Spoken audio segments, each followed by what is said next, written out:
ജീവിക്കുന്നവർക്ക്, അതായത് ആർക്ക് യേശുക്രിസ്തുവിനുള്ള സ്നേഹത്തിൽ നിന്ന് എന്നെ പിന്തിരിപ്പിക്കാൻ കഴിയും. പ്രിസ്റാണ് അത് നമ്മളിങ്ങനെ വചനം ഈ വചനം ഒരു 1000 പ്രാവശ്യം നമ്മൾ കേട്ടിട്ടുണ്ട്, പക്ഷെ കഥയില്ല.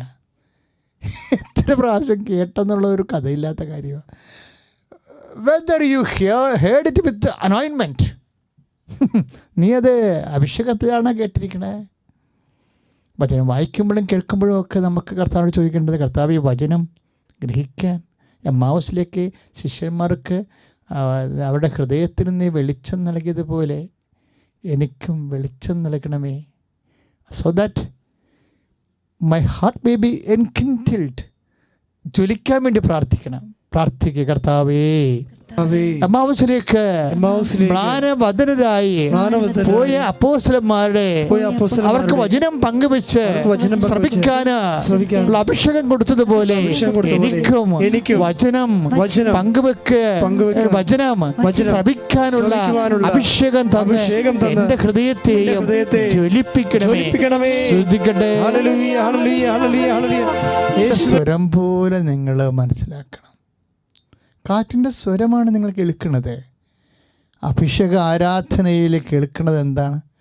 ആത്മാവിൻ്റെ സ്വരം. അതെവിടേക്ക് പോകുന്നു എന്ന് നിങ്ങൾക്കറിയത്തില്ല എന്ന് കർത്താവ് പറഞ്ഞില്ലേ. കാറ്റിൻ്റെ സ്വരം മാത്രം നിങ്ങൾ കേൾക്കുന്നു. ആരാധന നിമിഷങ്ങളൊക്കെ കാറ്റിൻ്റെ സ്വരമാണ് നിങ്ങൾ കേൾക്കുന്നത്. പാട്ടായിട്ടും പ്രാർത്ഥനയായിട്ടും ആത്മാവിൻ്റെ ആ സമയത്ത് നിങ്ങൾ പറഞ്ഞ, കർത്താവ് എന്നെ അഭിഷേകം ചെയ്യണമേ. അത് കാരണം അത് മൂലം ഞാൻ ശരിക്കും അങ്ങയെ അറിഞ്ഞ് ആരാധിക്കട്ടെ. എന്താണെന്ന് അറിയാമോ അങ്ങനെ പറയണത്? അറിഞ്ഞ് ആരാധിക്കുമ്പോഴേ, എന്തിനാ അച്ഛൻ അങ്ങ് എപ്പോഴും പറയണം അറിഞ്ഞ് ആരാധിക്കണം?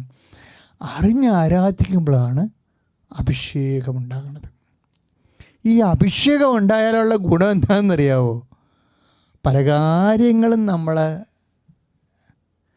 എന്ത് തീഷ്ണമായ കാര്യങ്ങൾ വന്നാലും അതിൻ്റെ പൊള്ളൽ നമ്മൾ അനുഭവിക്കത്തില്ല. അതാണ് അഭിഷേകത്തിൻ്റെ ഗുണമെന്ന് പറയുന്നത്. അത് ആരാധനയിലാണ് കൂടുതൽ വരുന്നത്. ഒരഭിഷേകം കിട്ടിക്കഴിഞ്ഞാൽ നമുക്കറിയാമല്ലോ, ഇപ്പോൾ ഒരു പ്രത്യേക കാലഘട്ടത്തിലൂടെ നമ്മൾ കടന്നു പോവുകയാണ്. ഇപ്പം കഴിഞ്ഞ ദിവസങ്ങളിലൊരു രസമുണ്ടായി. എൻ്റെ കുറേ വർഷങ്ങളായിട്ട് എൻ്റെ സഹപ്രവർത്തകരാണ്. അപ്പോൾ അവർ എന്നെ ഈ ദിവസങ്ങളിൽ കാണാൻ വന്നു. പ്രത്യേക സിറ്റുവേഷൻ ആണെങ്കിലും ഞങ്ങൾ അകന്നിരുന്ന് സംസാരിച്ചു. അവർ ഹസ്ബൻഡ് വൈഫും കൂടി കാണാൻ വന്നത്. ഞങ്ങൾ ഭക്ഷണം കഴിഞ്ഞതിന് ശേഷം പെട്ടെന്ന് ഞാൻ ഇവരോട് പറഞ്ഞു, നിങ്ങൾ ഇഷ്ടപ്പെടാത്ത കാര്യം ചില സമയത്ത് അങ്ങനെ ഉണ്ടാകും. മനുഷ്യന് പക്വത വരുമ്പോഴേ, ആധ്യാത്മിക മേഖലയിലെ പക്വത വരേണ്ട ഒരു സമയമുണ്ടാകും. അപ്പോഴേ നമ്മളെ ദൈവം നമുക്കിഷ്ടമില്ലാത്ത സ്ഥലത്തേക്ക് കൊണ്ടുപോകും. അത് ഇഷ്ടമില്ലാത്ത പല കാര്യങ്ങളും നമ്മുടെ ജീവിതത്തിൽ സംഭവിക്കും. അപ്പോൾ ഇഷ്ടമില്ലാത്ത ജോലി കിട്ടും, അല്ലേ? ഇഷ്ടമില്ലാത്ത സ്ഥലത്ത് ജീവിക്കേണ്ടി വരും. വീട് കെട്ടി താമസിക്കേണ്ടി വരും. എന്നിട്ട് നമ്മൾ മരണം വരെ ഇവിടെയല്ല, ഇവിടുന്ന് മാറണം, ഇവിടുന്ന് പോകണം, ഇത് വിൽക്കണം, ഇത് ഇങ്ങനെ നമ്മൾ അവിടെ. എന്നിട്ട് ഇത് വിൽക്കണമെന്ന് പറഞ്ഞ് കെട്ടി വന്ന കാലത്ത് പറയണതാണ് ഈ സ്ഥലം വിൽക്കണം, ഇവിടുന്ന് പോകണം. അങ്ങനെ പറഞ്ഞ് അവസാനം അവർ 10-60 വയസ്സായി കഴിയുമ്പോഴും മനസ്സിൽ പറയും ഇത് വിൽക്കണം, ഇവിടുന്ന് പോകണം. അവസാനം അവർ ഇവിടുന്ന് മരിച്ചു പോകും. 10-70 വയസ്സാകുമ്പോൾ അവർ മരിച്ചു പോകും, വിൽക്കാതെ പോകും. ഒന്ന് ചിന്തിച്ച് നോക്കിയേ. അവർ കെട്ടി വന്ന കാലം തൊട്ട് പറയണതാണ് ഇത് വിൽക്കണം, ഇവിടുന്ന് പോകണം. എന്തിനാ ഇവിടെ പോരാ? ഇതിങ്ങനെ ഒരു 70 വയസ്സ് വരെ പറയും. പക്ഷെ അവസാനം അവർ പോകും. പക്ഷേ വീട് സ്ഥലം അവിടെ തന്നെ ഉണ്ടാവും. അപ്പോൾ ഇന്നെവിറ്റബിൾ ഈവിൾ, അല്ലേ? നമുക്ക് ചില വിഷയങ്ങൾ, വ്യക്തികൾ, സംഭവങ്ങൾ, സ്ഥലങ്ങൾ, സിറ്റുവേഷൻസ്, പശ്ചാത്തലം, സാഹചര്യം, ഇങ്ങനെയുള്ള അപ്രതിഹിതമായ സംഭവങ്ങളുണ്ടാകും. നമ്മൾ എന്നിട്ട് ജീവിതകാലം മുഴുവൻ അവിടെ അസംതൃപ്തരായി ജീവിക്കും. അതിനാണ് ഇച്ചിരി അഭിഷേകം വേണമെന്ന് പറഞ്ഞതിൻ്റെ കാരണം. ഇപ്പോഴേ ചില സമയത്ത് നമുക്കറിയാമല്ലോ, കർത്താവ് ഇപ്പോൾ എബ്രഹാത്തിനോട് പറയണത് എന്താണ്? ഞാൻ കാണിച്ചു തരുന്ന സ്ഥലമെന്നാണ്. അല്ലാതെ നമ്മുടെ ഭർത്താവ് കാണിച്ചു തരുന്ന സ്ഥലം, അമ്മ കാണിച്ചു തരുന്ന സ്ഥലം, അങ്കിൾ കാണിച്ചതിൻ്റെ സ്ഥലമല്ല. അതൊക്കെ അത് നമുക്കിഷ്ടപ്പെട്ട സ്ഥലമായിരിക്കും. നമ്മൾ ഒത്തുതീർപ്പ് കോംപ്രമൈസ് ചെയ്യും. അങ്ങനെ പല കാര്യങ്ങളും നമ്മൾ കോംപ്രമൈസ് വിധേയമായിട്ടാണ് നമ്മുടെ താല്പര്യം അനുസരിച്ചാണ് ഓരോ കാര്യങ്ങൾ എടുക്കുന്നത്. പക്ഷെ ചില കാര്യമെങ്കിലും ഞാൻ കാണിച്ചു തരുന്നതായിരിക്കും, ദൈവം കാണിച്ചു തരുന്നതായിരിക്കും, അത് നമുക്ക് ഇഷ്ടമില്ലാത്തതുമായിരിക്കും. ഇങ്ങനെയുള്ള സ്ഥലത്ത് താമസിക്കുക, ഇങ്ങനെയുള്ള ജോലി, ഇഷ്ടമില്ലാത്ത ജോലി ചെയ്യുക, ഈ ഇഷ്ടമില്ലാത്ത വ്യക്തികളുമായിട്ട് ചിലപ്പോൾ കല്യാണം കഴിച്ച് താമസിക്കേണ്ടിയും വരും. ചിലപ്പോൾ ഇഷ്ടമില്ലാത്ത മക്കൾ ജനിച്ചെന്ന് വരും. ചില അമ്മമാരുടെ മക്കളുടെ കുരുത്തക്കേടും തോന്നിയ മാസങ്ങൾ, നീ എൻ്റെ വയറ്റിൽ തന്നെയാണോ ജനിച്ചതെന്ന് ചോദിക്കും. എന്താണ് കാര്യം? എൻ്റെ ഇഷ്ടപ്പെടാത്ത സ്വഭാവങ്ങൾ നമ്മുടെ മക്കൾ എൻ്റെ വയറ്റിൽ തന്നെയാണോ ജനിച്ചതെന്ന് ചോദിക്കണ മക്കളില്ലേ? ഇതിനെല്ലാം ഉള്ള അഭിഷേക സാധ്യതയുണ്ട്. ദിസ് ഈസ് ലൈഫിൽ ഇങ്ങനെ വരും. നമുക്കിഷ്ടമില്ലാത്ത വ്യക്തികൾ, ഇഷ്ടമില്ലാത്ത സംഭവങ്ങൾ, നമ്മുടെ രക്തത്തിൽ തന്നെ ജനിച്ച സംഭവം തന്നെ. ചിലർ പറഞ്ഞു എനിക്ക് എന്നെ തന്നെ ഇഷ്ടമില്ലാതെ വരുന്ന സമയവും ഉണ്ടാകാം. ഇതെല്ലാം ഇങ്ങനെ വരുമ്പോൾ നമുക്കെപ്പോഴും അതൃപ്തി, അസംതൃപ്തി, സങ്കടം, നിരാശ, പേതും പിറക്കും പിച്ചും പേയും പറഞ്ഞ് അരവട്ടായിട്ട് നടക്കും. എന്തിനാണ് ജീവിതം വട്ടാക്കണത്? ഇതിനെല്ലാത്തിനും ഒരു കറസ്പോണ്ടിങ് അഭിഷേകമുണ്ട്. നമുക്ക് സ്തുതിക്കാം. സ്തുതിക്കട്ടെ. ഹല്ലേലൂയ. വിശുദ്ധ യോഹന്നാൻ്റെ സുവിശേഷമില്ലേ? വിശുദ്ധ യോഹന്നാൻ്റെ സുവിശേഷത്തിലെ 21:18 തിരുവചനം, അത് അച്ഛനീ പറഞ്ഞ കേസാണ്. കർത്താവ് നേരിട്ട് പത്രോസിനോട് പറയും, നീ ചെറുപ്പമായിരുന്നപ്പോഴേ നിനക്കിഷ്ടമില്ലാത്ത സ്ഥലത്തേക്ക് നീ സഞ്ചരിച്ചിരുന്നു. ചെറുപ്പമായിരുന്നപ്പോൾ, നിനക്ക് പ്രായം വെച്ചപ്പോഴേ, നീ പക്വതയാർന്നപ്പോഴേ നീ കൈ നീട്ടുകയും മറ്റുള്ളവർ നിൻ്റെ അര മുറുക്കുകയും നിനക്ക് ആഗ്രഹമില്ലാത്ത സ്ഥലത്തേക്ക് നിന്നെ കൂട്ടിക്കൊണ്ടു പോവുകയും ചെയ്യും. ദാറ്റ് ഈസ് കർത്താവുമായിട്ടുള്ള പ്രണയത്തിലിരിക്കുന്നൊരു വിശ്വാസിക്ക് എപ്പോഴും ഇതുപോലെ ആഗ്രഹമില്ലാത്ത ഇടമുണ്ടാവും. ഞാൻ മുമ്പ് പറഞ്ഞില്ല ആഗ്രഹമില്ലാത്ത കൊച്ചു ജനിച്ചെന്ന്. ആഗ്രഹമില്ലാത്ത കൊച്ചുങ്ങൾ ജനിക്കും ചില സമയത്ത്. ഞങ്ങൾ ശ്രദ്ധിച്ചില്ല, പെട്ടെന്ന് ആയിപ്പോയെന്നൊക്കെ പറഞ്ഞിട്ട് എത്രയോ ആഗ്രഹമില്ലാത്ത മക്കൾ ജനിക്കുന്ന എത്രയോ പേര് കൊലപാതകളായിട്ട് ജീവിക്കുന്നതാണെന്ന് അറിയാമോ? മക്കളെ കൊന്നുകളയവർ. പന്നിയുടെ സ്വഭാവം, പന്നി വരണ ഇപ്പം 5-10 കുഞ്ഞുങ്ങളുണ്ടെങ്കിൽ 2-3 ഗർഭച്ചൂലെന്ന് പ്രസവച്ചൂലെന്നും പറഞ്ഞുകൊണ്ട് തിന്ന് കളയത്തില്ലേ? അതുപോലെ തന്നെയാണ് ഈ അബോർഷൻ പാർട്ടി. അവരെ മക്കളെ കൊന്നുകളയും. അതായത് ഇപ്പോൾ ഒരു സോഷ്യൽ മീഡിയയിലൊരു മദ്യശാലകളും തുറന്നു, അബോർഷൻ ക്ലിനിക്കും തുറന്നെന്ന്. ഇന്ന് ഇവരുടെ ഗവർണറിനെ കുറ്റം പറയുന്നുണ്ട് Trump. You have open the abortion clinics and liquor shop and church is essential. നിങ്ങൾ എത്രയും വേഗം ദേവാലയം തുറക്കാൻ അനുവാദം കൊടുക്കണമെന്ന്. അപ്പോൾ അമേരിക്കൻ സൊസൈറ്റിയിൽ ഏറ്റവും പ്രധാനപ്പെട്ടത് അബോർഷൻ ക്ലിനിക്കാണ്. See the world is going, this is world. ഇതാണ് അവസ്ഥ. അപ്പോൾ എന്തുകൊണ്ടാണ് ഇങ്ങനെ അബോർഷൻ വരണത്? അവരുടെ സ്നേഹപ്രകടനങ്ങളും ജഡിക ആസക്തികൾക്ക് വേണ്ടി ശാരീരിക ബന്ധം ഉണ്ടായ എപ്പോഴും അവർ ക്ഷണിക്കപ്പെടാത്ത അതിഥിയെപ്പോലെ ആയിപ്പോയി. ദൈവം തന്ന കുഞ്ഞ്, ദൈവം ഉദരത്തിൽ നൽകിയ കുഞ്ഞ് ക്ഷണിക്കപ്പെടാത്ത അതിഥിയായത് കാരണം അവർക്കതിഷ്ടപ്പെട്ടില്ല. അതുകൊണ്ടാണ് അവർ അബോർഷൻ ക്ലിനിക്ക് തിരക്കണത് കൊറോണ കഴിയുമ്പോൾ, ലോക്ക്ഡൗണിന് മുമ്പ് തന്നെ. This is the world. ഇത് അമേരിക്ക മാത്രം സംഭവിക്കുന്ന വിഷയങ്ങളല്ല, എല്ലായിടത്തും സംഭവിക്കണത്. നമുക്ക് എത്രയും ഇഷ്ടമില്ലാത്ത കുഞ്ഞുങ്ങളെ നമ്മൾ മരുന്ന് കഴിച്ചും, ചില ആൾക്കാർ നമ്പറിൽ മരുന്നൊന്നും കഴിക്കത്തില്ല, തന്നെത്താൻ വയറേട്ട് ഇടിക്കും. അങ്ങനെയൊക്കെയുള്ള സ്ത്രീകളുണ്ട്. ഞാൻ എന്തെങ്കിലും നിങ്ങളോട് പറയുന്നുണ്ടെങ്കിൽ എന്തെങ്കിലും അച്ഛൻ കേട്ടിട്ടോ അറിഞ്ഞിട്ടോ ഒക്കെ ആണെന്നൊക്കെ ധരിച്ചാൽ, അല്ലാതെ അടിസ്ഥാനമില്ലാത്ത ഒരു കാര്യം മേമ്പൊടിക്ക് വേണ്ടി കുട്ടിത്തമാശകളൊന്നും പറയത്തില്ല. നിങ്ങൾക്ക് അറിയാമല്ലോ, കഥ പോലും പറയത്തില്ല. അപ്പോൾ ചില ആൾക്കാർ അങ്ങനെ ചെയ്യും. അങ്ങനെ ചെയ്ത് പോയത് എൻ്റെ മക്കൾ ചിലപ്പോൾ അറിയാതെ, ദൈവത്തെ വേണ്ട വിധത്തിൽ അറിയാത്തൊരു കാലമായിരിക്കാം. നിങ്ങൾ അമ്മയോട് പറഞ്ഞ് റിപ്പൻ്റ് ആകണം. അമ്മയോട് പറഞ്ഞു, അമ്മേ എനിക്ക് ഈശോനെ അറിയത്തില്ല, എനിക്ക് അത്ര അനുഭവം തോന്നിയില്ല, ഞാനൊരു കാലത്ത് അങ്ങനെയൊക്കെ സംഭവിച്ചു, എന്നോട് ക്ഷമിക്കണം എന്ന് പറഞ്ഞ്. ഇപ്പം നമ്മളെ ക്ഷമ ചോദിച്ച കൊണ്ട് ദൈവത്തിന് വല്ലതും പ്രത്യേകിച്ച് ഗുണമുണ്ടോ? ഒരു ഗുണമില്ല. എന്തിനാണ് അങ്ങനെ വരണമെന്ന് വെച്ച് കഴിഞ്ഞാൽ പരിശുദ്ധാത്മ നമ്മുടെ അഹങ്കാരം കുറയും. ക്ഷമ ചോദിക്കാതിരിക്കുന്നിടത്തോളം കാലം നമ്മൾ അഹങ്കാരത്തിലാണ് നിലനിൽക്കുന്നത്. അതാണ് ക്ഷമയുടെ പ്രശ്നം. അല്ലാതെ നമ്മൾ ക്ഷമ ചോദിച്ചതുകൊണ്ട് കർത്താവിന് എന്ത് കിട്ടാനാണ്? ഒന്നും കിട്ടാനില്ല. അപ്പം നമ്മുടെ അഹങ്കാരം കുറയും. ഐ ആം സോറി എന്ന് പറയുമ്പോൾ ഞാൻ ഭഗ്നാശനാണ് എന്ന് നമ്മൾ എളിമയോടെ അക്സെപ്റ്റ് ചെയ്യുകയാണ്. അപ്പോൾ ദൈവത്തിന് പരിശുദ്ധാത്മ നൽകാൻ എളുപ്പമാണ്. അതാണ് എൻ്റെ ഗുണം. നമ്മളിപ്പോൾ ഒരു കാലത്ത് മനുഷ്യരല്ലേ, ചിലപ്പോൾ വേണ്ടത്ര അറിവില്ലാത്ത ഒരു കാലം ഉണ്ടാകുമ്പോൾ ചില അബദ്ധങ്ങൾ സംഭവിക്കുമ്പോൾ അതിനകത്ത് മസിൽ പിടിച്ച് ഞാൻ ചെയ്തത് ശരിയെന്ന് പറഞ്ഞ് നീതീകരിച്ചുകൊണ്ട് നടക്കത്തില്ലേ? പിശാച് എപ്പോഴും നീതീകരണത്തിൻ്റെ ആളാണ്. അയാൾ ചെയ്തത് എപ്പോഴും ശരിയാണെന്ന് പറയുന്ന ആളാണ്. അത് മരണം വരെ പറയാനിട വന്നാൽ അതിനേക്കാൾ വലിയ ശാപമില്ല. അതുകൊണ്ട് അബദ്ധം എന്തെങ്കിലും സംഭവിച്ചിട്ടുണ്ടെങ്കിൽ എത്രയും വേഗം ആത്മാവ് നിറയാൻ വേണ്ടി കർത്താവിനോട് മാപ്പ് ചോദിക്കണം. സ്തുതിക്കട്ടെ. ഹല്ലേലൂയ,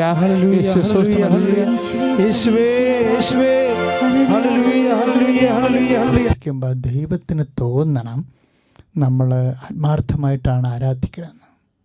ദൈവത്തിലെ 1000 തവണ ആരാധിക്കേണ്ട, ആത്മാർത്ഥമായിട്ട് ഒരു തവണ ആരാധിച്ചാൽ അപ്പോഴേ കർത്താവ് തൊടും. അതാണ് അഭിഷേകത്തിൻ്റെ ഒരു മാനം എന്ന് പറയുന്നത്. സ്തുതിക്കട്ടെ, സ്തുതിക്കട്ടെ. Hallelujah, hallelujah, hallelujah, hallelujah, hallelujah, hallelujah. യേശുവേ നന്ദി. Hallelujah, hallelujah, hallelujah. എന്നാ ഈശോ പറഞ്ഞത്? നമ്മൾ യോഹന്നാൻ്റെ സുവിശേഷം 20:22 ശിഷ്യന്മാർ അവൻ അവരുടെ മേൽ ഊതിക്കൊണ്ട് അരുളി ചെയ്തു. എന്താണ് പറഞ്ഞത്? യോഹന്നാൻ 20:22 നിങ്ങൾ പരിശുദ്ധാത്മാവിനെ സ്വീകരിക്കുവിൻ. അതിൻ്റെ ആഘോഷമായ ഒരു അഭിഷേകമാണ് നമുക്ക് പെന്തക്കോസ്തായിൽ സംജാതമാകുന്നത്. അവിടെ ഈശോ ഉപയോഗിച്ച വാക്ക് ഏതാണ്? റൂഹ. അതേതാ? അത് ഏത് വാക്കാ? അത് ഉൽപ്പത്തി പുസ്തകത്തിൽ ഉപയോഗിച്ച വാക്കാ. ഇപ്പം നമ്മൾ ഉൽപ്പത്തി പുസ്തകം 2-ാം അധ്യായത്തിൻ്റെ ഒരു വായിക്കണില്ലേ? അതായത് ദൈവമായ കർത്താവ് മണ്ണ് കൊണ്ട്, ഭൂമിയിലെ പൂഴി കൊണ്ട് മനുഷ്യനെ നിർമ്മിച്ചു. എന്നിട്ട് അവൻ്റെ നാസികയിൽ റൂഹ ഊതിക്കൊണ്ട് അരുളി ചെയ്തു. എന്താണ് അരുളി ചെയ്തത്? അപ്പോൾ ഉടനെ മനുഷ്യൻ കണ്ണ് തുറന്നു, അവൻ തുമ്മി ശ്വാസത്തിലേക്ക് വന്നു, ജീവൻ കിട്ടിയെന്നാണ് പറയണത്. ജീവൻ. അതുപോലെ വീണ്ടും ദൈവം ഊതുകയാണ്. എന്തിനാണ് ഊതണത്? ജീവൻ കിട്ടാൻ. എന്ത് ജീവൻ? നഷ്ടപ്പെട്ട ദൈവിക ജീവനാണ്. നഷ്ടപ്പെട്ട ദൈവിക ജീവൻ കിട്ടാൻ. ശ്രദ്ധിക്കട്ടെ. ഹല്ലേലൂയ, യേശുവേ സ്തോത്രം. ദൈവമായ കർത്താവ് ഭൂമിയിലെ പൂഴി കൊണ്ട് മനുഷ്യനെ രൂപപ്പെടുത്തുകയും ജീവന്റെ ശ്വാസം അവന്റെ നാസികയിലേക്ക് നിശ്വസിക്കുകയും ചെയ്തു. ശ്രദ്ധിക്കട്ടെ. ഹല്ലേലൂയ. ജീവൻ നഷ്ടപ്പെട്ട മനുഷ്യനെയാണ് കർത്താവിൻ്റെ പാപത്തിന് പരിഹാരം ചെയ്തുകൊണ്ട്, കർത്താവിൻ്റെ തിരുമരണത്താൽ പരിഹാരം ചെയ്ത്, അമ്പങ്കപ്പാടും കുരിശുമരണവുമായിട്ട് തൻ്റെ ശരീരത്തിലേക്ക് പാപത്തിന് ശിക്ഷ ഏറ്റുമേടിച്ചുകൊണ്ട് പരിഹാരം ചെയ്തപ്പോൾ ദൈവതിരുസന്നിധിയിൽ ആ ബലി പ്രസാദാത്മകമായി. അങ്ങനെയാണ് ദൈവിക ജീവൻ റീസ്റ്റോർ ചെയ്യണത്. അതാണ് അപ്പോസ്തലന്മാരുടെ മേൽ അവൻ വിശ്വസിച്ചത്. അതാണ് നമ്മൾ 20:22 വായിച്ചത്. അവൻ യോഹന്നാൻ്റെ സുവിശേഷം വിശ്വസിച്ചുകൊണ്ട് പറഞ്ഞു, നിങ്ങൾ പരിശുദ്ധാത്മാവിനെ സ്വീകരിക്കുക. എനിക്കിഷ്ടപ്പെട്ട എന്താണെന്നറിയാവോ? അതായത് നിശ്വസിക്കുന്നതും. അപ്പോൾ അവർക്ക് ദൈവിക ശരിക്കും പറഞ്ഞാൽ അപ്പോസ്തലന്മാരുടെ ജ്ഞാനസ്നാനമാണ് അവിടെ സംഭവിക്കുന്നത്. അപ്പോസ്തലന്മാരെ ഈശോ ജ്ഞാനസ്നാനപ്പെടുത്തിക്കണം പരിശുദ്ധാത്മാവിൽ. ജ്ഞാനസ്നാനം എന്താണ്? ഉത്ഭവദോഷമുണ്ടെങ്കിൽ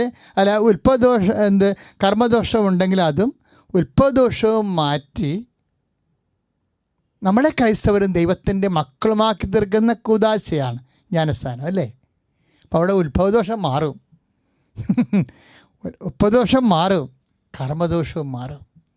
പിന്നെ ആരാകും? നമ്മൾ ദൈവത്തിൻ്റെ മക്കളാവും. ഈ ഉത്ഭവദോഷം മാറി കർമ്മദോഷം മാറി നമ്മൾ പ്രസാദാത്മകമായ അവസ്ഥയിലായാലുണ്ടല്ലോ, അഭിഷേകം ഉണ്ടാകാൻ എളുപ്പം. അതാണ് ശരിക്കും അഭിഷേകം ഉണ്ടാകാൻ എളുപ്പം. അത് എൻ്റെ മക്കളെ, ഇപ്പോൾ ഞാൻ അച്ഛനീ പറഞ്ഞുകൊണ്ട് വരണം, എങ്ങോട്ടാണ് പോകണമെന്ന് മനസ്സിലായി നിങ്ങൾക്ക്? അതായത് പരമാവധി പാപാവസ്ഥകൾ ഉണ്ടാവാതിരുന്നാൽ നമ്മൾക്ക് ഹൃദയവേദന കുറഞ്ഞിരിക്കും. മനസ്സിലായ? അതായത് ഇപ്പോൾ നമുക്ക് കുറേ പ്രശ്നങ്ങളൊക്കെ ജീവിതത്തിൽ വരികയില്ലേ? പക്ഷേ നമ്മൾ പാപകരമായ അവസ്ഥയിലാണ് പ്രശ്നങ്ങൾ, രോഗങ്ങളൊക്കെ ഉണ്ടാകണമെങ്കിൽ സുഖപ്പെടാൻ താമസിക്കും. ഈ കൊടുത്ത പോയിൻറ്റ് മനസ്സിലായോ? ഇപ്പം നമുക്ക് പാപകരമായ അവസ്ഥയിലാണെന്ന് വിചാരിക്കണത്, അപ്പോഴാണ് നമുക്ക് രോഗങ്ങളൊക്കെ ഉണ്ടാകണമെങ്കിൽ സുഖപ്പെടാൻ താമസിക്കും. ഇപ്പം നമുക്ക് ജീവിത പ്രശ്നങ്ങൾ, കടം, അല്ലെങ്കിൽ കുടുംബത്തിലുണ്ടാകുന്ന വഴക്കുകൾ, അസ്വസ്ഥതകൾ, എന്തെങ്കിലും വരിക എൻ്റെ മക്കൾ ഉടനെ ചെയ്യണം. നമുക്കുണ്ടാകുന്ന ഗുണമെന്ന് പറയുന്നത്, എൻ്റെ മക്കളെ ജീവിക്കുമെങ്കിൽ കത്തോലിക്കനായിട്ട് ജനിക്കണം. എൻ്റെ അമ്മേ, അത് നമ്മൾ അതിൻ്റെ ഭാഗ്യം അറിയണം ശരിക്കും. എന്താണെന്നറിയാമോ? ഈ കുമ്പസാരമേ, ഇപ്പം നമ്മളെ കുമ്പസാരത്തെക്കുറിച്ചൊക്കെ ഈ സോഷ്യൽ മീഡിയയിലൊക്കെ കുറേ വിവാദങ്ങളൊക്കെ വരിക, അതൊക്കെ ചുമ്മാ പിശാച് ഇന്നത്തെ കാലത്ത് ഒത്തിരി ആൾക്കാർ ഉപയോഗിക്കുന്നുണ്ട്. അതൊന്നും നമുക്കൊരു പ്രശ്നമല്ല. നമ്മളതിൻ്റെ പേരിൽ നീതീകരിക്കാനൊന്നും ആർക്കും ന്യായീകരണ തൊഴിലാളികളൊന്നും ഇറങ്ങേണ്ട കാര്യമില്ലേ? അതിൻ്റെ ഒരു ആവശ്യമില്ല. കാര്യം നമ്മളെ സംബന്ധിച്ചിടത്തോളം നമ്മളുടെ വിശ്വാസത്തിൽ കുറവ്. ഈ കടലിൽ രാത്രി പോലും അത് മനുഷ്യൻ പകൽ നിങ്ങൾക്കറിയാമല്ലോ, പകൽ പോയിട്ട് കിട്ടാഞ്ഞിട്ടാണ് മനുഷ്യൻ രാത്രി പോകുന്നത്. അവിടുത്തെ ചൂടുള്ള കാലമാണേ. ചൂടുള്ള കാലത്ത് വെള്ളം നല്ല തിളച്ചിരിക്കുന്ന സമയത്ത് പുറമേയുള്ള വെള്ളം തിളച്ചിരിക്കും, ചൂടായിരിക്കും. തിളക്കത്തില്ല, നല്ല ചൂട്, മത്സ്യങ്ങളൊന്നും വരത്തില്ല. അപ്പോൾ താഴെ അടിത്തട്ടിൽ നിൽക്കത്തുള്ളത്. അപ്പോഴതുകൊണ്ടാണ് അവർ പകലും മീൻ കിട്ടാത്തത്. അപ്പുറത്തെ പരസ്യം അടിച്ച കോര വിലക്കൊന്നും അത് കടലിലെ മീതെ അടിത്തട്ട് തൊടാത്തത് കൊണ്ട് മീൻ കിട്ടത്തില്ല. അപ്പോൾ അവരെന്താ ചെയ്യും? രാത്രി വെള്ളം തണുക്കുമ്പോൾ മീൻ മോളി വരും. അപ്പോൾ അതുകൊണ്ട് രാത്രി അവർ പണിക്ക് പോകും. പക്ഷേ ഇപ്പം എന്നാ പ്രശ്നം? രാത്രി പോയിട്ടും അവർക്കൊന്നും കിട്ടിയില്ലെന്നാണ് നമ്മൾ ഇപ്പോൾ 21 അധ്യായല്ലേ, യോഹന്നാൻ 21:8 തൊട്ടുള്ള വചനങ്ങളൊക്കെ വായിക്കുമ്പോൾ രാത്രി പോയിട്ട് അവർക്കൊന്നും കിട്ടിയില്ല. പക്ഷേ ഈ ഒപ്രിഷമ സ്വീകരിച്ചു, പരിശുദ്ധാത്മാവ് സ്വീകരിച്ചു, പാപക്ഷമ സ്വീകരിച്ചു.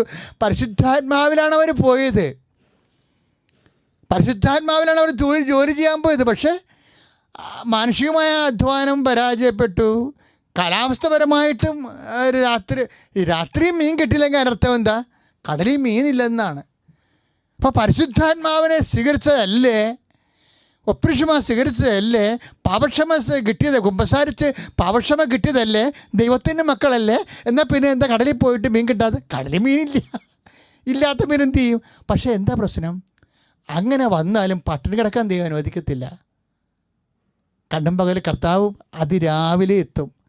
കർത്താവ് നമ്മൾ അഭിഷേകം ചെയ്താൽ മാനുഷികമായ പരാജയങ്ങൾ നമുക്ക് തൊഴിൽ മേഖല ഉണ്ടെങ്കിലും നിൻ്റെ ദൈവം തന്നെ ഗ്യാരണ്ടി, നിൻ്റെ ഉദരത്തിനും നിൻ്റെ ജീവിതത്തിനും അവൻ അതിപ്രഭാതത്തിൽ തന്നെ കടലിലെ അരുകി വന്നുകൊണ്ട് നിന്റെ അധ്വാനത്തിൻ്റെ മാർഗങ്ങളൊക്കെ പരാജയപ്പെട്ടാലും എൻ്റെ മക്കളിപ്പോൾ വരപ്രസാദ അവസ്ഥയിലായിരുന്നാൽ നിൻ്റെ ജീവിത മാർഗങ്ങളിൽ ഒരു 10 പൈസ വരുമാനം ഉണ്ടാകാൻ നിനക്ക് ഒരു സാധ്യതയില്ലെങ്കിൽ പോലും നിൻ്റെ ദൈവം നിൻ്റെ അധ്വാനത്തിൻ്റെ കടപ്പുറത്തേക്ക് ബൈ പേഴ്സൺ വരും. പാപാവസ്ഥ എന്നിട്ട് ഇപ്പം കണ്ടില്ലേ, എന്ത് കിട്ടിയാലും ഒരു ഭയങ്കരമായൊരു വചനം അവിടെ എഴുതിയിട്ടുണ്ട് യോഹന്നാൻ. അതായത് അവരുടെ വല ഇപ്പം 21:11 ഇത്രയേറെ മത്സ്യങ്ങൾ കിട്ടിയിട്ടും അവരുടെ വല കീറിപ്പോയില്ല. Praise Lord. അത് നിസ്സാര കാര്യമല്ലത് ശരിക്കും. ഇത്ര അധ്വാനിച്ചിട്ട് വല കീറിപ്പോച്ചെങ്കിൽ എന്ത് പറ്റിയേനും? എല്ലാ മീനും കടലിൽ തന്നെ പോയേനും.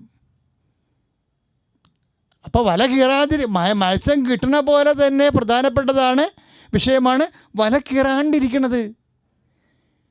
മത്സ്യം കിട്ടണം പോലെ തന്നെ പ്രധാനപ്പെട്ട കാര്യമാണ് വല കീറാണ്ടിരിക്കുന്നത്. ഇപ്പം ഞാനൊരു കാര്യം ചോദിക്കട്ടെ, ഇപ്പം നിങ്ങൾക്ക് ഇപ്പോൾ ചിലർ പറഞ്ഞു ഓവർസിയർ അല്ലെങ്കിൽ എൻജിനീയർ, അയാൾക്ക് 1,60,000 ഇപ്പം അങ്ങനെ ഒരു ഫേസ്ബുക്ക് പോസ്റ്റ് ഉണ്ടായിരുന്നല്ലോ. ഞാൻ എൻ്റെ ഡിപ്പാർട്ട്മെൻറ്റ് പറയുന്നില്ല, ഒരു സച്ച് ഡിപ്പാർട്ട്മെൻറ്റ്, ഈ ഡിപ്പാർട്ട്മെൻറ്റ് കേരളത്തിൽ 1,60,000 രൂപ ശമ്പളം ഉണ്ടെന്നാണ് പറയണത്. ഇപ്പം ഗവൺമെൻറ് 6 ദിവസത്തേക്ക് പൊതുജനങ്ങൾക്ക് വേണ്ടി സാലറി ചാലഞ്ച് പറഞ്ഞപ്പോൾ എന്തെല്ലാം പ്രശ്നങ്ങൾ ഇവിടെ കാണിച്ചു കൂട്ടി. നിങ്ങൾക്കറിയണോ ഈ ലോകം എങ്ങോട്ടാണ് പോകണമെന്ന് അറിയാമോ? ഇനി ഗവൺമെൻറ്റിന് ജോലി ആവശ്യമില്ലാത്തൊരു കാലം കേരളത്തിൽ വരും. ഇപ്പം എല്ലാവരും പ്രാർത്ഥിക്കണം ഗവൺമെൻറ് ജോലി എന്നല്ലേ. ഗവൺമെൻറ് ജോലി ആവശ്യമില്ല. ഗവൺമെൻറ്റിന് ആരെയും തോന്നുണ്ടാക്കേണ്ട കാര്യമില്ല. ഗവൺമെൻറ് ഇതെല്ലാം പ്രൈവറ്റ് ചെയ്യും. അല്ല, രാജ്യത്ത് നിൽക്കാൻ കളിയില്ലാത്തൊരു കാലം ഒരു 50 കൊല്ലത്തിനുള്ളിൽ അത് വരും. കമ്പനീസ്, ഗവൺമെൻറ് വികസന പ്രവർത്തനത്തിന് ഇപ്പോൾ കാശില്ലല്ലോ, ശമ്പളം കൊടുക്കാനല്ലേ കാശുള്ളൂ. അതായത് പലപ്പോഴും ഞാനിവർ ജസ്റ്റ് പൊതുസംഭവം ഇങ്ങനെ എൻ്റെ ശ്രദ്ധയിൽപ്പെട്ടത് പറഞ്ഞതേ ഉള്ളൂ. അതായത് ഇങ്ങനെയുള്ള സമയത്ത് ഇപ്പോൾ 1,60,000 രൂപ നമുക്ക് ശമ്പളം കിട്ടി. അപ്പോൾ നമ്മളുടെ കുടലിന് ക്യാൻസർ വന്നാലോ? നമ്മളൊരു ദാനം, ഒരു 10 പൈസ പോലും ദാനം ചെയ്യത്തില്ല, ഒരു മനുഷ്യന് കൊടുക്കത്തില്ല, അറക്ത കൈക്ക് ഉപ്പ് ചേർക്കത്തില്ല. ഈ സൂപ്പർ സ്പെഷ്യാലിറ്റി ആശുപത്രിയൊക്കെ ഇങ്ങനെ കേരളത്തിൽ പെരുകണ എന്താ? മനുഷ്യൻ്റെ ഒരു പാപത്തിൻ്റെ ഭാഗമാണത്, ഒരു സംശയമില്ല. രോഗം ദൈവശാപമാണെന്ന് പറയുകയല്ല. അതായത് ചില അണ്ണന്മാർ എത്ര കാശ് കിട്ടിയാലും പട്ടി കൊണ്ട് സൂക്ഷിക്കുക എന്നൊക്കെ പറഞ്ഞ് എഴുതിയിട്ടിട്ട് ഗേറ്റും പൊട്ടിക്കളയും. ഗേറ്റിൻ്റെ വേണമെങ്കിൽ മതിൻ്റെ ഉയരവും കൂട്ടും. 12 അടി 20 അടിയൊക്കെ ടിപ്പു സുൽത്താനെ കോട്ട പോലെ കെട്ടി വെക്കും. മനുഷ്യരകത്ത് കയറ്റത്തില്ല, മനുഷ്യരോട് സംസാരിക്കത്തില്ല. സംസാരിച്ച് പോയാൽ 10 പൈസ ഇല്ലാത്തതിന് കൊടുക്കേണ്ടി വരികയല്ലേ. അത് കാരണം ഇങ്ങനെ ഒരു ദ്വീപ് പോലെ ജീവിക്കണ ആൾക്കാരുണ്ട്. അപ്പോൾ കരളിന്, കുടലിന്, കിഡ്നിക്കൊക്കെ അസുഖം ഉണ്ടാവും. അതുകൊണ്ടുണ്ടാകണമെന്ന് ഞാൻ പറയണില്ല. മനുഷ്യന്മാർ പ്രായമാകുമ്പോഴും പ്രത്യേക സാഹചര്യത്തിലുണ്ടാകുമ്പോൾ രോഗം വരും, അത് കുഴപ്പമില്ല, അത് കുഴപ്പമില്ല. പക്ഷേ നമ്മളുടെ കയ്യിരിപ്പ് കൊണ്ട് ദൈവവരപ്രസാദം നഷ്ടപ്പെടുത്തിയാൽ, സഹോദരനെ ആരാണ് എൻ്റെ അയൽക്കാരനെന്ന് ചോദിക്കേണ്ട ഒരവസ്ഥ വന്നാൽ, ഞാനാണോ എൻ്റെ സഹോദരൻ്റെ കാവൽക്കാരെന്ന് ചോദിക്കേണ്ട ഒരവസ്ഥ വന്നാൽ, ഈ പുലികളെല്ലാം പൂച്ചയായി മാറും, അല്ല പൂച്ചകളെല്ലാം പുലിയായി മാറും. അതായത് നമ്മളാണ് കുഴപ്പമുണ്ടാക്കുന്നത്.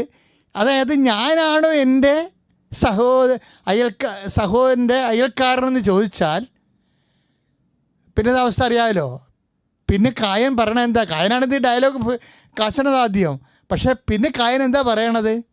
എനിക്ക് പേടിയാണെന്ന് പറയും. എന്തിനാ പേടിക്കണം നീ? പൂച്ചയൊക്കെ പുലി പോലെ ഇരിക്കണമെന്ന്. അതാണ് സംഭവം. പ്രകൃതി അവനെതിരായി. നീ നിൻ്റെ സഹോദരൻ മറന്നാൽ നിൻ്റെ സാഹചര്യം നിനക്ക് അനുകൂലമാകത്തില്ല, പ്രതികൂലമാകും. അപ്പം നിനക്ക് ഭയം വരും.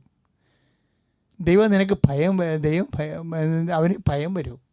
അപ്പം അതുകൊണ്ട് എപ്പോഴും നമ്മൾ ശ്രദ്ധിക്കേണ്ട വിഷയം, സാഹചര്യത്തെ ഇങ്ങനെ ആരും ചോദിക്കാനും പറയാനില്ലാത്ത വലിയ മഹാന്മാരായിട്ട് ജീവിക്കാവുന്ന ഒരു മനുഷ്യൻ കരുതണ്ട. കാര്യം ദൈവത്തിൻ്റെ ഭൂമിയാണത്. ദൈവം എല്ലാവർക്കും വേണ്ടി സൃഷ്ടിച്ചിരിക്കുന്നതാണ്.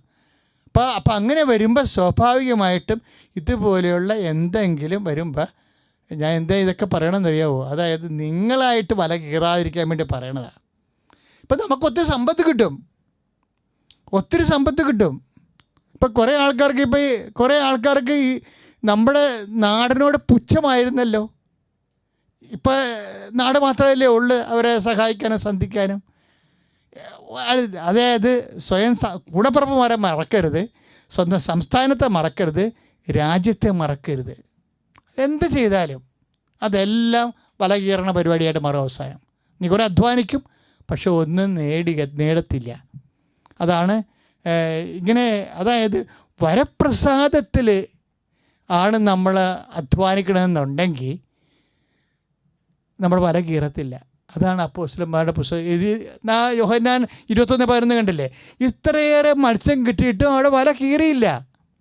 വരപ്രസാദത്തിലാണ് ജീവിക്കണതെന്നുണ്ടെങ്കിൽ നമ്മുടെ വരുമാനം ഒന്നും നഷ്ടപ്പെടത്തില്ല. പറഞ്ഞ മനസ്സിലാകണ്ടോ എനിക്ക്? വരുമാനത്തിൻ്റെ മേലെ കർത്താവ് സാത്താൻ ജോബിനെക്കുറിച്ച് എന്നാ പറയണത്? അവൻ്റെ സമ്പത്തിന് ചുറ്റും നീ വേലി കെട്ടില്ലെന്ന് ചോദിക്കണില്ലേ? ജോബ് 1:10 അവൻ്റെ സമ്പത്തിന് ചുറ്റും നീ വേലി കെട്ടിയില്ല എന്ന് ചോദിക്കണില്ലേ? അത് ദൈവം വേലി കെട്ടിയതല്ലത്. ജോബ് 1:10 എന്താണ്? ജോബ് നല്ല ജീവിതമുള്ളവനായിരുന്നു, വരപ്രസാദമുള്ള ജീവിതമായത്. വരപ്രസാദമുള്ള ജീവിതമായത് കൊണ്ടാണ് ജോബിൻ്റെ സമ്പത്തിന് ചുറ്റും വേലി കെട്ടിയത്. സാത്താൻ ആക്രമിച്ചു. ദൈവത്തിൻ്റെ അനുവാദം വേണം അതിന്. വരപ്രസാദം ഉള്ളവൻ്റെ സമ്പത്ത് അവൻ്റെ വല കീറണമെങ്കിൽ ദൈവത്തിന് അനുവാദം ഉണ്ടാകണം. ദൈവത്തിൻ്റെ അനുവാദത്തിലൂടെയാണ് ചെയ്തത്. പക്ഷേ അതുകൊണ്ടെല്ലാം എന്തെല്ലാം നഷ്ടപ്പെട്ടു, എല്ലാം റീസ്റ്റോർ ചെയ്യേണ്ടി വന്ന അവസാനം ഇരട്ടിയായിട്ട് തിരിച്ചു കൊടുത്തു ജോബിനെ. അപ്പോൾ വരപ്രസാദത്തിൽ അധ്വാനിക്കണം. ഇനി വേറെ രസമുള്ളത് കഴിഞ്ഞാൽ ഈ വല കീറിയ ഏർപ്പാടുണ്ട്. ഈ നിശ്വാസം കിട്ടുന്ന മുമ്പ് ഇവർ പണിക്ക് പോയായിരുന്നല്ലോ. വരപ്രസാദം കിട്ടുന്ന മുമ്പ് ഇവർ പണിക്ക് പോയായിരുന്നല്ലോ. 5:6 അല്ലേ? ലുക്കായുടെ സുവിശേഷം 5:6 എഴുതിയിരിക്കണത് എന്താണ്? അവർക്ക് വളരെയേറെ മത്സ്യങ്ങൾ കിട്ടി, പക്ഷേ വല കീറിപ്പോയി. ആ വചനം വൃത്തിയായിട്ട് കിടക്കാൻ കണ്ടില്ലേ നോക്കി? അവർക്ക് വളരെയേറെ മത്സ്യങ്ങൾ കിട്ടി. അവിടെ ഉണ്ടാ കണ്ടില്ലേ? 8:6 ലുക്കായുടെ സുവിശേഷം. അവിടെ വല കീറിപ്പോയി.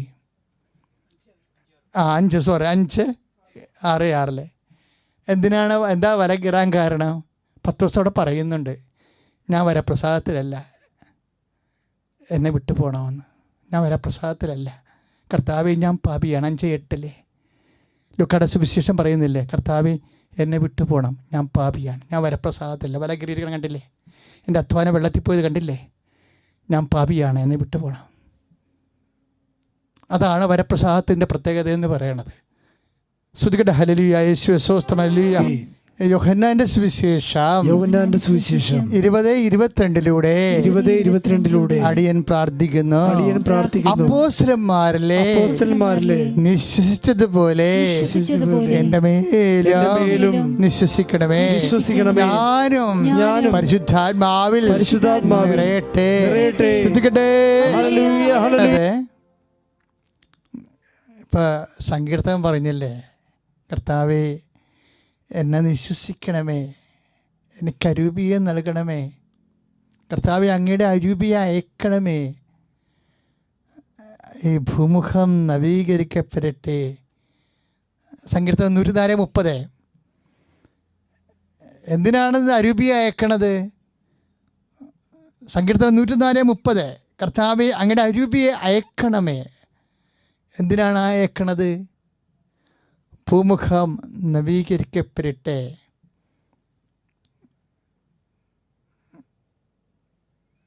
ജീവശ്വാസം എത്തുമ്പോൾ അവ സൃഷ്ടിക്കപ്പെടുന്നു, ഭൂമുഖം നവീകരിക്കപ്പെടുന്നു. ജീവശ്വാസം, പരിശുദ്ധാത്മാ പ്രസാദപരത്തിന് അങ്ങനെ ഒരു ഗുണമുണ്ട്, ഭൂമുഖം നവീകരിക്കും. അപ്പം നിങ്ങളവർക്ക് ഭൂമുഖം, ആഫ്രിക്കയുടെ മുഖം, ഭൂമുഖം ഇന്ത്യയുടെ മുഖം, അമേരിക്കയുടെ മുഖം, ഭൂമിയുടെ ഉപരിതലം എന്നല്ല എൻ്റെ അർത്ഥമേ. മനുഷ്യൻ്റെ മനസ്സാണ്. മനുഷ്യൻ്റെ മനസ്സിന് വെളിവ് വരട്ടെ എന്നാണ്. പരിശുദ്ധാത്മാവിൻ്റെ ഒരു ഗുണവതാണ്, മനുഷ്യൻ്റെ മനസ്സിന് വെളിവ് വരും. എന്ത് ചെയ്യണം, എങ്ങനെ ചെയ്യണം. ഇപ്പം നമുക്ക് തന്നെ ഇപ്പോൾ കൊറോണ കൂടിക്കൂടി വരികയല്ലേ അല്ലേ? ശരിക്കും നമ്മൾ 5 കൊറോണ ഉണ്ടായ സമയത്ത് 5 വാതിലും പൂട്ടി അകത്തിരുന്ന ആൾക്കാർ ഇപ്പം 5000 കൊറോണ മരണങ്ങളുണ്ടാകുന്ന സമയത്ത് 50 വാതിലും തുറന്ന് പുറത്തേക്ക് ചാടുകയില്ലേ? എന്നിട്ട് ഗവൺമെൻറ് കഴുത്തേക്ക് അറിയണം, പള്ളി തുറക്കൂ, വീട് തുറക്കൂ, ഞങ്ങളെ പുറത്തേക്ക് വരട്ടെ, ഇങ്ങനെ വിമാനം കൊണ്ടുപോവാ, വിമാനത്തിൻ്റെ റേറ്റ് കുറക്കൂ. നിങ്ങൾ ഗവൺമെൻറ്റിനെ സമ്മർദ്ദത്തിലാക്കരുത്. അവരാണ് അധികാരികളെ. വേറെ ഒരു ഉദ്ദേശത്തിലുമല്ല ഗവൺമെൻറ് അങ്ങനെ ചെയ്യണത്. ഗവൺമെൻറ് തന്നെ ഇപ്പോഴ് ഇത് എന്ത് ചെയ്യണമെന്ന് അറിയാൻ പല വിഷമിക്കേണ്ട ഒരു സമയമാണ്. നമ്മൾ സർക്കാരിന് വേണ്ടി മര്യാദയ്ക്ക് പ്രാർത്ഥിക്കേണ്ട സമയമാണിത്. എന്തിനാണെന്നറിയാവോ? അങ്ങയുടെ അരൂപിയെ അയക്കുക. ഭൂമുഖം നവീകരിക്കപ്പെട്ടെന്ന് വെച്ച് കഴിഞ്ഞാൽ എൻ്റെ അർത്ഥം എന്താണ്? ഭൂമിയുടെ മുഖത്ത് വ്യത്യാസം ഉണ്ടാകാനല്ല, മനുഷ്യൻ നവീകരിക്കപ്പെടണം, അവന് വെളിവ് കിട്ടണം. അധികാരികൾക്കായാലും സമൂഹത്തിനായാലും ഈ ഒരു പ്രതിസന്ധിയെ അതിജീവിക്കാനുള്ള കൃപ കിട്ടാൻ വേണ്ടി സ്തുതിക്കട്ടെ. ഹല്ലേലൂയ. യേശു സ്വസ്ഥം. ഈശോ കാണിക്കുന്നുണ്ട് അസ്ഥികൾ വളരുന്നു. അതായത് ചില അസ്ഥികൾ ഇടയ്ക്കിടായിട്ട് വളരുന്നു, എന്നിട്ട് ശരീരത്തിന് പുറത്തേക്ക് തള്ളി വരാൻ പോകുന്ന പോലെ മുഴ പോലെ കാണിക്കുന്നു. ആ അസ്ഥികൾ മുറിച്ച് കളയേണ്ടി വരേണ്ട അവസ്ഥകളാണ്. അങ്ങനെയുള്ള അസ്ഥികളെ കർത്താവ് സുഖപ്പെടുത്താൻ വേണ്ടി പ്രാർത്ഥിക്കുക. അതുകൊണ്ടാണ് ഈശോ കാണിച്ചു തരുന്നത്. നിങ്ങൾ അസ്ഥിവേദന ഉള്ളവരെ, അസ്ഥി ഉന്തി നിൽക്കുന്നവരോ അസ്ഥി തെറിച്ച് നിൽക്കുന്നവരോ പല്ല് പോലും ഇടയ്ക്കിടായിട്ട് വളർന്ന് ചാടി വരുന്നില്ലേ, അങ്ങനെയുള്ളൊരു ആ വശങ്ങളിലേക്കെല്ലാം സ്പർശിച്ചുകൊണ്ട് അതിശക്തമായി സ്തുതിക്കട്ടെ. അമ്മ മാതാവിനോട് മധ്യസ്ഥം വഹിച്ചുകൊണ്ട് സ്തുതിക്കട്ടെ. കർത്താവെ, അസ്ഥി രോഗികളെ സമർപ്പിച്ച് പ്രാർത്ഥിക്കുന്നു ഈശോ. ഈശോ അസ്ഥി രോഗികളെ സമർപ്പിച്ച് പ്രാർത്ഥിക്കുന്നു കർത്താവെ. അസ്ഥി ഉന്തി വരുന്നവരെ, അസ്ഥി ദ്രവിക്കുന്നവരെ, അസ്ഥി ഉരുക്കമുള്ളവരെ യേശു ക്രിസ്തുവിന്റെ ഉന്നതമായ നാമത്തിലെ അമ്മ മാതാവിന് എല്ലാ മേഖലകളെയും കർത്താവെ സമർപ്പിച്ച് ആദ്യം വെള്ളം കരുകയും മുങ്ങുകയും മഴ പെയ്ത് അപ്പം മുങ്ങിപ്പോകുന്ന എല്ലാ ലോകത്തുള്ള എല്ലാ സ്ഥലങ്ങളും, വാസയോഗ്യമല്ലാത്ത സ്ഥലങ്ങൾ, മനുഷ്യൻ കുടിയൊഴിഞ്ഞു പോകേണ്ട സ്ഥലങ്ങൾ, അതിനുവേണ്ടി കർത്താവെ വെള്ളം വാർന്നു പോയി കർത്താവിന് ജീവിക്കാൻ പറ്റുന്ന രീതിയിലേക്ക് അത് ഡിസൈൻ ചെയ്യാൻ കർത്താവെ അങ്ങനെ മക്കൾക്ക് ബുദ്ധി കൊടുക്കണമേ. എഞ്ചിനീയേഴ്സിനെ ആശീർവദിക്കണമേ. ടൗൺ പ്ലാനിങ് ചെയ്യുന്നവരെ ആശീർവദിക്കണമേ. സർക്കാരിനെ ആശീർവദിക്കണമേ. ഭവനം ഡിലാപ്പിഡേറ്റഡ് നിൽക്കുന്ന ഈ ജീർണാവസ്ഥയുള്ള ഭവനങ്ങളെ നമ്മൾ കർത്താവിന് സമർപ്പിക്കുന്നു. കടലോരത്തുള്ള ഭവനങ്ങൾ, കടൽ കയറിയ വീണ് പോകുന്ന കുറേ ഭവനങ്ങളുണ്ട്. കടലോരത്തുള്ള എല്ലാ ഭവനങ്ങളും, ഇതുപോലെ ഉരുൾപൊട്ടലിൽ നിൽക്കുന്ന ഭവനങ്ങൾ, മലമ്പ്രദേശത്തുള്ള ഭവനങ്ങൾ, ഇടുക്കി അതുപോലുള്ള സ്ഥലങ്ങൾ, സ്ഥിരം ഉരുൾപൊട്ടുന്ന സ്ഥലങ്ങളില്ലേ, അറിയത്തില്ലല്ലോ. വയനാട്ടിൽ കഴിഞ്ഞ പ്രാവശ്യം എത്രയോ പാവപ്പെട്ട മനുഷ്യർ ഇതിൽ ആ വീട് കാണാൻ കൂടി ഇല്ലാത്ത രീതിയിൽ 16 അടി താഴെ പോയിട്ടുള്ള വീടുകളുണ്ട്. അത്തരം ദുരന്തങ്ങൾ ഇനി സംഭവിക്കരുത്. സമാധാനത്തെ മനുഷ്യൻ ജീവിക്കാൻ അവിടെ ഒരു രാത്രിയുടെ ഉരുൾപൊട്ടൽ എന്ത് സംഭവിക്കും നമുക്ക് അറിയത്തില്ല. അതുകൊണ്ട് പർവ്വത പ്രദേശങ്ങളിൽ താമസിക്കുന്നവർ, ഉരുളപ്പൊട്ടലിൻ്റെ മേഖലയിൽ താമസിക്കുന്നവരെയും കടലോരങ്ങളിൽ താമസിക്കുന്നവരെയും കർത്താവിൻ്റെ വിശുദ്ധമായ വലതുകരത്തിൻ്റെ സംരക്ഷണം അവർക്ക് ലഭിക്കാൻ വേണ്ടി സ്തുതിച്ച് പ്രാർത്ഥിക്കട്ടെ. കർത്താവെ, ഈ നിമിഷം കർത്താവെ, ഞങ്ങൾ കടലോരവാസികളെയും കർത്താവെ മലയോരവാസികളെയും സമർപ്പിച്ചുകൊണ്ട് പ്രാർത്ഥിക്കണം. കർത്താവെ, ഭൂമി ആകാശത്തിൻ്റെയും ഭൂമിയുടെയും ദൈവമേ, നിന്റെ തിരുമുറുവാർന്ന് വലതുകരത്താൽ ഭവനങ്ങളെ സംരക്ഷിക്കണമേ.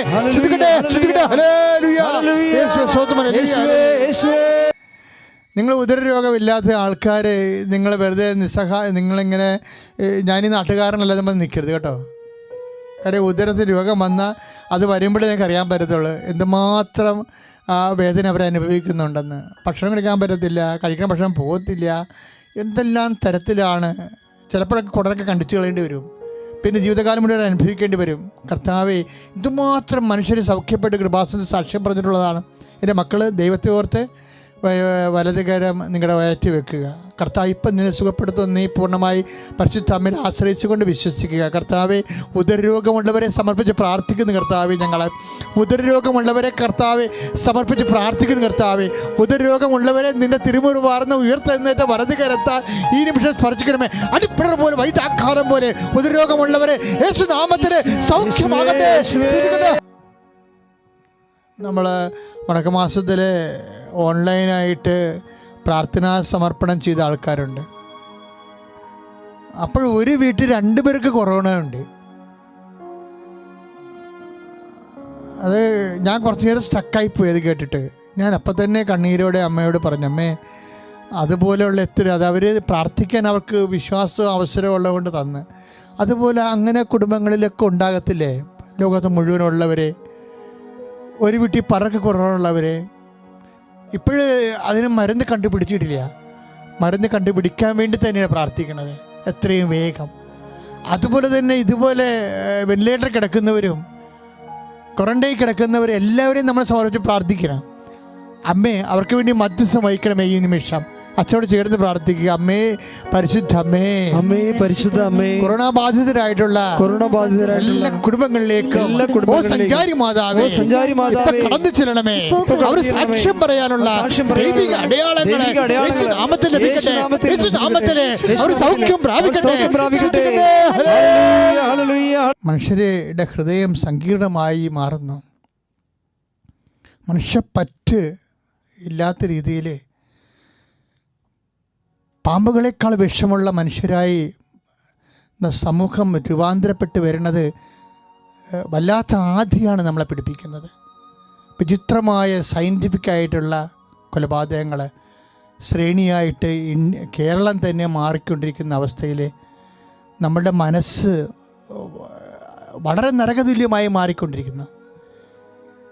ഏറ്റവും കൂടുതൽ അനുഗ്രഹമുള്ള ഒരു രാജ്യത്ത് ഇതുപോലുള്ള സംഭവങ്ങൾ മനുഷ്യൻ വിദ്യാഭ്യാസവും ധ്യാനവും പരിശുദ്ധാത്മാവിനൊക്കെ ലഭിച്ചു കഴിയുമ്പോൾ കൂടുതൽ മെച്ചമാകുന്ന ഒത്തിരി സാഹചര്യങ്ങളുണ്ട്. പക്ഷെ അതേസമയം തന്നെ നമ്മളെ സങ്കടപ്പെടുന്ന പല വിഷയങ്ങളും, അങ്ങനെയുള്ള തിന്മയുടെ ശക്തി നിർവീര്യമാകാൻ വേണ്ടി മനുഷ്യ ഹൃദയത്തിൽ നിന്നും മലയാള ഹൃദയത്തിൽ നിന്നും തിന്മയുടെ ശക്തികൾ നിർവീര്യമാകാൻ വേണ്ടി സ്തുതിക്കട്ടെ ഹല്ലേലൂയ.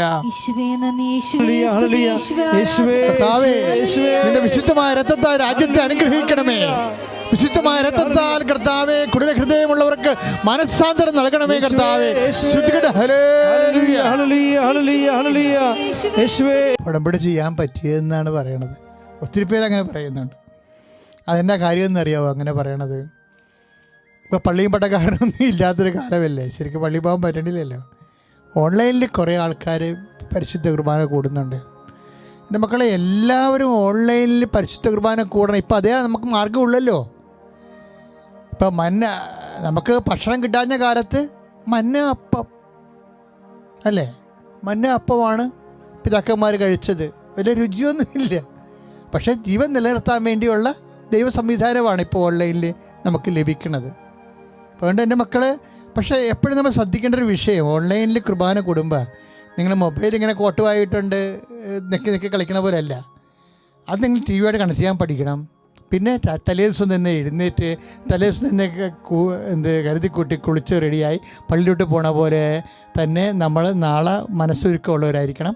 പിന്നെ നല്ല ഡ്രസ്സൊക്കെ ഇട്ട് അല്ലേ, മിടുക്കന്മാരായി ദേവാലയത്തിൽ പോകണം. അങ്ങനെയല്ലേ, നമ്മൾ വളരെ മിടുക്കന്മാരായി കുളിച്ചൊരുങ്ങി ആ രാവിലെ 7 മണിക്കുള്ള ഓൺലൈൻ കുർബാന വളരെ ഭക്തിയോടെയാണ് നിങ്ങൾ കൂടേണ്ടത്. അല്ലെ നിങ്ങൾ ഉറക്കച്ചടവോടെ എഴുന്നേറ്റ് വായിക്കൊട്ടുവായിട്ടുണ്ട് നെക്കിക്കളിച്ച് അത് കുർബാനയെ ആക്ഷേപിക്കണതാണ്. അപ്പം നിങ്ങൾ കർത്താവിനെ അറിയണം. നിങ്ങൾ മനസ്സൊരുക്കമുണ്ട്, ശരീര ഒരുക്കമുണ്ട്, വൃത്തിയോടും ഭംഗിയോടും കൂടിയാണ് കർത്താവിൻ്റെ കുർബാന കൂടേണ്ടത്. ഈ ഒരു പ്രത്യേക കാലഘട്ടത്തിൽ അതിൽ നമുക്ക് പറ്റത്തുള്ളൂ. പ്രാർത്ഥിക്കുക, കർത്താവേ ആകാശത്ത് നിന്ന് മന്നയപ്പം കഴിച്ചതുപോലെ ഈ അടിയന്തരമായ ആത്മീയ അവസ്ഥയില് വിശുദ്ധ കുർബാന ഓൺലൈനിലൂടെ കൂടുതൽ ആൾക്കാർ പങ്കെടുത്ത് അങ്ങനെ പങ്കെടുക്കുന്നവർക്ക് ആത്മാഭിഷേകം ലഭിക്കാൻ അടയാളം ലഭിക്കാൻ ഇടയാക്കണമേ. അതുകൊണ്ട് വരപ്രസാദ അവസ്ഥ നിലനിൽക്കാൻ പറ്റുന്നുണ്ട്.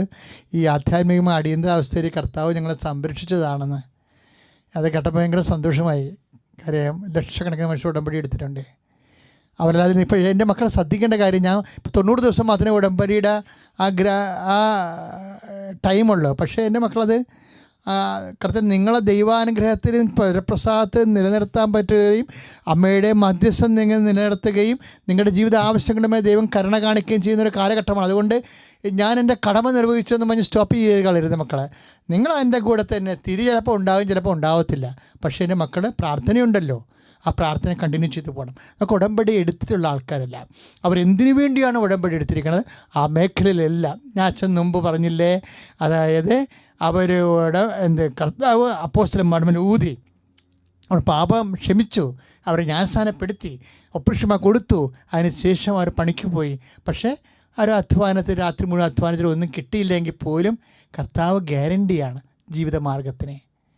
കർത്താവ് പ്രഭാതത്തിൽ വരും. അവരെ ഇല്ലാത്ത കടലിൽ നിന്ന് മീൻ പിടിപ്പിക്കും കർത്താവ്, നിങ്ങൾ നിലനിർത്തി തരും. അതാണ് നമ്മൾ കണ്ടത്.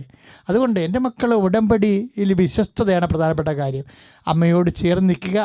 തീർച്ചയായിട്ടും നിങ്ങൾ എന്തിനു വേണ്ടിയാണോ ആ വിഷയം ചെയ്തത്, അമ്മയോട് പറഞ്ഞ കർത്താവേ, അമ്മയെ എന്നെ സാക്ഷിയാക്കി മാറ്റണമേ, എന്നെ ഈശോയുടെ സാക്ഷിയാക്കി മാറ്റണമേ എന്ന് പ്രാർത്ഥിക്കുക. അമ്മേ എന്നെ ഈശോയുടെ സാക്ഷിയാക്കി മാറ്റണമേ. ഉടമ്പടി ചെയ്ത ഞാനുൾപ്പെടെയുള്ള എല്ലാ മക്കളുടെ മേലും അടയാളങ്ങൾ നൽകണമേ. സാക്ഷ്യം പറയാൻ അവർക്ക് അടയാളം നൽകണമേ, അനുഭവം നൽകണമേ, അതിശയം നൽകണമേ. ശ്രദ്ധിക്കട്ടെ.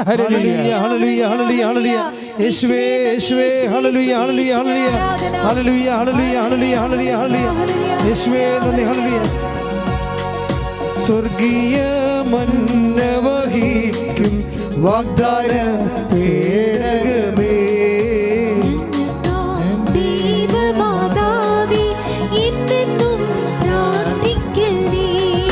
സ്വർഗീയ മന്നവഹിക്കും വാഗ്ദാന പേടകമേ, ദൈവമാതാവേ എന്നെന്നും പ്രാർത്ഥിക്കണേ. ഇന്ന് വൈകുന്നേരം 5 മണിക്ക് വീണ്ടും നമ്മൾ കണ്ടുമുട്ടുന്നു. അപ്പം മാതാവിൻ്റെ വണക്കമാസത്തിൻ്റെ 25-ാം ദിവസം വണക്കമാസത്തിനും ഈ ചാനലിൽ ലൈവായിട്ട് നമുക്ക് കിട്ടുന്ന അവസരങ്ങളെല്ലാം ദൈവത്തോടു കൂടി ആയിരിക്കാൻ നമുക്ക് കിട്ടുന്ന എല്ലാ അവസരങ്ങളും എൻ്റെ മക്കളെ പ്രയോജനപ്പെടുത്തണം. അവനെ പ്രാർത്ഥനയുടെ സമയമാണിത്. നിങ്ങൾ എവിടെയാണ് നിൽക്കുന്നത്, സൗകര്യമുണ്ടെങ്കിൽ മറ്റേ മക്കൾ അവിടെ മുട്ടി നിൽക്കുക. അച്ഛൻ രോഗികൾക്ക് വേണ്ടി പ്രാർത്ഥിച്ചുകൊണ്ടിരിക്കുകയാണ്. ഒത്തിരി രോഗികൾ, അസ്ഥി രോഗികൾ, ഒത്തിരി പേര് കൃപാസനത്തിൻ്റെ വെബ്സൈറ്റിലും അതുപോലെ തന്നെ ഓൺലൈൻ ഉടമ്പടി, നിങ്ങൾക്കറിയാവില്ല, ലോകം മുഴുവൻ ഇരുന്നുകൊണ്ട് ഓൺലൈൻ ഉടമ്പടി ചെയ്യാൻ പറ്റുന്ന ഏറ്റവും വലിയ ഒരു അനുഗ്രഹത്തിൻ്റെ കാലമാണ്. ചെയ്യാത്തവർ നിങ്ങളുടെ ബന്ധുക്കളുണ്ടെങ്കിൽ ഇത്രയും വേഗം ഓൺലൈൻ ഉടമ്പടി ചെയ്ത് അവരെ കർത്താവിൻ്റെ കൃപയുടെ തണലിലേക്ക് കൊണ്ടുവരാൻ വേണ്ടി പ്രത്യേകം ശ്രദ്ധിക്കണം. കാര്യം ലോക്ക്ഡൗൺ വരെയുണ്ട്. അത് കഴിയുമ്പോൾ ഓൺലൈൻ ഉടമ്പടി പിൻവലിക്കും. പിന്നെ കൃപാസനത്തിൽ വന്ന് ഉടമ്പടി ചെയ്യേണ്ടി വരും. കൃപാസനം marian.com നിങ്ങൾ ഓൺലൈൻ ഉടമ്പടിക്ക് വേണ്ടി സെർച്ച് ചെയ്യേണ്ടത്. ബാക്കിയുള്ള കാര്യങ്ങൾ വീഡിയോയിൽ ലഭിക്കും. മൗനമായി പ്രാർത്ഥിക്കേണ്ട സമയമാണ്. ജോലി ഇല്ലാത്തവർക്ക് വേണ്ടി അച്ഛൻ പ്രാർത്ഥിച്ചുകൊണ്ടിരിക്കുകയാണ്. ഉടമ്പടി ചെയ്തവരും ചെയ്യാത്തവരുമായിട്ടുള്ള ആൾക്കാരുണ്ട്. മക്കൾ ഇല്ലാത്തവരുണ്ട്. അവരെല്ലാം ഉദരത്തിൽ തൊട്ട് ഈ സമയം സ്പർശിച്ച് പ്രാർത്ഥിക്കേണ്ടതാണ്. കർത്താവർക്ക് കുഞ്ഞുങ്ങൾ നൽകും. ഞാൻ അമ്മ മാതാവിൻ്റെ തിരുസന്നിധി ലോക്ക്ഡൗൺ കഴിയുമ്പോൾ പ്രഗ്നൻ്റായി വന്ന് സാക്ഷ്യം പെടുത്തിക്കൊള്ളാമെന്ന് പറഞ്ഞോ. ഇന്ന് അടയാളം നടക്കും. എത്ര പേരാണ് 22 കൊല്ലമായിട്ട് മക്കളില്ലാത്തവരല്ലേ അമ്മ മക്കളെ കൊടുത്ത്, 2 മക്കളെയൊക്കെ ഒരുമിച്ച് 3 മക്കളെ ഒരുമിച്ചും കൊടുത്ത് വലിയ അത്ഭുതങ്ങൾ നമ്മൾ കണ്ടതാണ്. ജോലിയില്ലാത്തവർ പ്രാർത്ഥിക്കുക, ജോലി നഷ്ടപ്പെട്ടവർ പ്രാർത്ഥിക്കുക. അന്യനാടുകളിലും വിദേശങ്ങളിലും ജോലി നഷ്ടപ്പെട്ട് അവിടെ അടുത്ത ലോക്ക്ഡൗൺ കാലം കഴിയാൻ വേണ്ടി കാത്തിരിക്കുന്നവരുണ്ട്. അച്ഛാ, ഒരു ഹാഫ് ഡേ ജോലിയെങ്കിലും കിട്ടിയാൽ മതി, അല്ലെങ്കിൽ ജീവിക്കാൻ പറ്റാതെ വരും എന്ന് വേദനിച്ച് കൃപാസന അക്കൗണ്ടിലേക്ക് ഫോൺ ചെയ്യുന്നവരുണ്ട്. അവരെല്ലാം ഈ സമയത്ത് ഓർക്കുകയാണ്. വിവാഹിതരല്ലാത്തവർ, വിവാഹം കഴിക്കാനും വേണ്ടി ഒത്തിരിയേറെ സമയം കഴിഞ്ഞവരുണ്ട്. ജീവിത പങ്കാളി കിട്ടാത്തവരെ അച്ഛൻ ഓർത്ത് പ്രാർത്ഥിക്കുന്നു. കുഞ്ഞുങ്ങളില്ലാത്തവരെ പ്രാർത്ഥിക്കുന്നു. കാരണം വഴിയില്ലാത്ത, വീടില്ലാത്തവർ, വാടക താമസിക്കുന്നവർ, ഒറ്റയ്ക്ക് പാട്ടത്തിൽ താമസിക്കുന്നവർ, വീടിൻ്റെ ഉടമസ്ഥർ എത്രയും വേഗം ഇറങ്ങാൻ വേണ്ടി സമ്മർദ്ദം ചെയ്യുന്നവർ, ഇങ്ങനെ വല്ലാത്ത വേദനയിൽ കഴിയുന്നവരുണ്ട്. മാർഗരോഗികളെ ആശുപത്രിയിൽ കഴിയുന്നവർ, സാമ്പത്തിക കടങ്ങളാൽ ബുദ്ധിമുട്ടുന്നവർ, കുടുംബത്തിൽ കലഹവും ഭിന്നതയും വഴക്കും ഒക്കെ നിലനിൽക്കുന്നവർ, എന്തിനു ജീവിക്കണം എന്നറിയാതെ നിരാശപ്പെടുന്നവരെല്ലാവർക്കും വേണ്ടി പ്രാർത്ഥിച്ചുകൊണ്ടിരിക്കുന്നു. കർത്താവെ, അവരെല്ലാം നീ ഓർക്കണമേ കർത്താവെ. ഈശോ, ഒരു കുഞ്ഞിനെപ്പോലും അങ്ങ് കൈവിടരുത് കർത്താവെ. ഒരു കുഞ്ഞിനെപ്പോലും മനുഷ്യൻ പ്രസാദത്തിലേക്ക് ജീവിക്കാനുള്ള മനസാന്തരം നൽകണമേ കർത്താവെ. ഈശോ, നിൻ്റെ തിരുമുറുപാടുന്ന വരദകരം ഞങ്ങൾ ഈ നിമിഷം മക്കൾക്ക് നൽകണമെന്ന് പ്രാർത്ഥിക്കുന്നു. ദൈവത്തിൻ്റെ കരുണ മക്കളിലേക്ക് ആവശ്യിക്കട്ടെ. പുതിയ പെന്തക്കോസ്ത കർത്താവെ, അഭിഷേക കാലങ്ങളിൽ കർത്താവെ, അങ്ങേക്ക് ധാരാളമായി അങ്ങയുടെ മക്കൾക്ക് പരിശുദ്ധാത്മ കിട്ടാൻ ഇടയാക്കണമേ എന്ന് പ്രാർത്ഥിക്കുന്നു.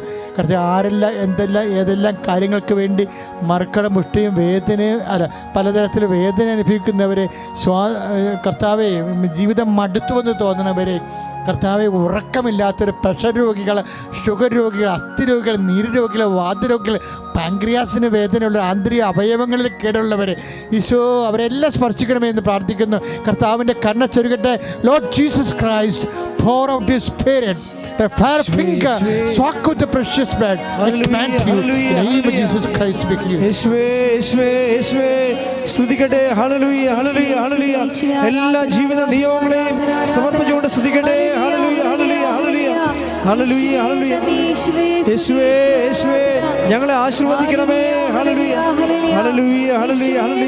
യേശുവേ, ഹല്ലേലൂയ, ഹല്ലേലൂയ, ഹല്ലേലൂയ.